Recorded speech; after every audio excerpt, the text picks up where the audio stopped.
Hello. Welcome to another video. In this video today, I want to give you some tips on how to teach online and travel the world. I did it a few times.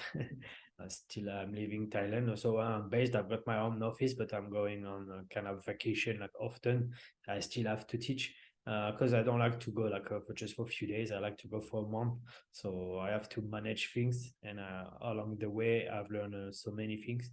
And I'm pretty sure if you come a country and you're based there and you come on holiday somewhere different, so there is like few things that you really need to manage. So we're gonna talk about that today. Mind you that accommodation, the first thing is probably the biggest part of your budget. So I will try to give you a few solutions, things you can do that just make sense, but maybe you don't know. So let's talk about that. And before we start, I just want to say one thing is very important. I really recommend you to be an established teacher.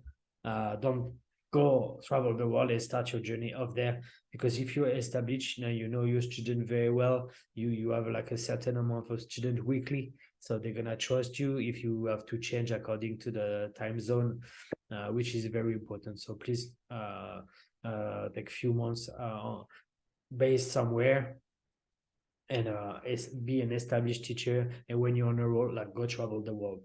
And here we go. So accommodation. So no hostels. If you share a room with a lot of people and you want to teach in that room, they don't gonna like it and you don't gonna enjoy it at all either. So I really recommend you no hostel. If you want to stay in a hostel, this is fine, but you have to find a co-working space with a meeting room, because in a co-working space it's like a big meeting room with everybody on their computer. Most most of them, they are probably programmers, so they do IT stuff on their computers, so they just can work in silence. So you cannot teach in those rooms. Definitely they don't gonna like it. So maybe like the money that you're saving in a hostel, if you have to pay a meeting room in co-working space, you're gonna probably spend more. But if you manage well, if you find a place, sometimes you can buy like a monthly fees or something. And here you can check this website, Nomad List. So now they give you a budget, they give you info about the internet, the weather at the moment. As you can see, I live here in Chiang Mai right now. It's one of the cheapest. It's not maybe Penang. Penang is cheap as well. It depends on your budget. See, it can give you an idea that maybe the money that you need. That's why I say please be an established teacher is very important. You see, like if you go to Cape Town, it sounds to be good, but the internet is bad. See, um, well, everything they're saying on this website, I don't think is very like a purely accurate. There's probably a few things, but it can give you an idea. People talk about that place, they give you tips and everything that you can do. Depends on your budget as a teacher, but as you can see, there is so many things, so many places you can go. Southeast Asia, you see like Malaysia, Vietnam, Philippines, Thailand. Some wow, Bali is like very very cheap, but see, so it depends really on you. But those everything I'm telling you now is just a recommendation, so please be careful with that. So also you can get a very good deal if you are, for example, in Thailand during the low season with a Airbnb. You can have a really good deal, like for a monthly room. It can be incredible. For me, I was lucky. I used to travel during COVID time, and it was so cheap. It was amazing. Now, of course, it's completely different, but it's all about like management. If you manage beforehand, you're good to go. Honestly, uh, my so now let's talk about the schedule, which is very important because you're gonna teach, but you travel the world, so you want to enjoy as well. So you need to find the right balance. And I would just tell you what I do. So for me, when I'm arrived at that place, I tell my student maybe like a month before. So next month I'm gonna be somewhere else. So I'm gonna take my first week off. So I don't teach, but I'm gonna manage everything the first day I'm arrived. So I'm arrived, so I change my schedule according to where I am. Because if you live in Europe and you move to Thailand, you know that there is 6 hours difference. So it's gonna change your schedule, right? So you have to be careful with that. So that's why the first week off you can manage, contact your students, and maybe you have to change the time with them, which you need to do that. You need to do it, right?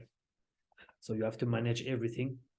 So first day You arrive, you manage everything, you clear your mind with that, you enjoy your first week off, and then you start working. So for me, what I do, like I used to teach like 6 days a week. When I'm on holiday, I reduce to 3. So I have like 3 big day. Maybe like my teaching window is like 14 hours. From 7 in the morning to 9, something like that. I try to teach as much as I can during those 3 days, and after I have like 4 days or I do nothing.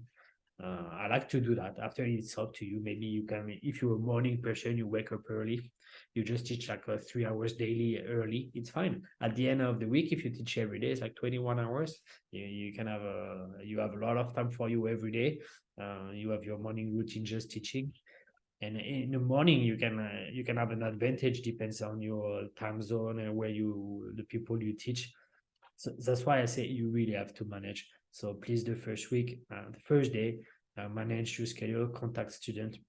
There is no other thing you can do in advance if you want. Here you have a time converter.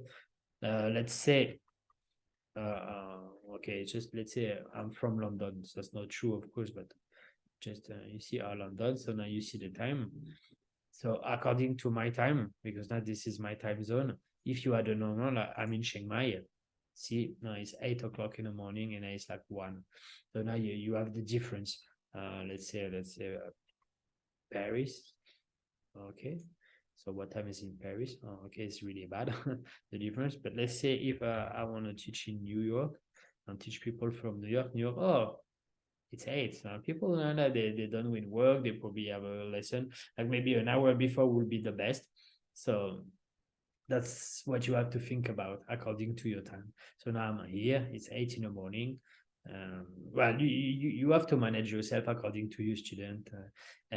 For me, luckily, like I have a lot of students from Japan, from China, from Australia, New Zealand.